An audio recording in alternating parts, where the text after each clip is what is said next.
Hey guys, it's Angie. I'm here today with the PoolMr handheld spa vacuum. I'm going to do a quick unboxing in this video so you can see what you get. I was gifted this in exchange for an honest review, so let's get straight to it. You've got a brush attachment. You also have a triangular brush attachment. Your charging unit. This is your motor. This is going to be a tall cylindrical kind of pool vacuum, so it's going to look a little different than what you're used to seeing. This is going to be your filter. Get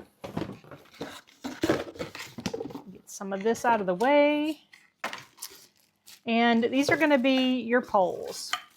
So you've got 3 poles that will attach to each other to give you that extension. And of course, as always, you get your manual. So in the box is everything you need, and this is a very compact thing. It's about that big around, I would say. So it's small, it's compact, and it's going to be perfect for those hot tubs. Can't wait to get it assembled and get out there and show you guys how it works.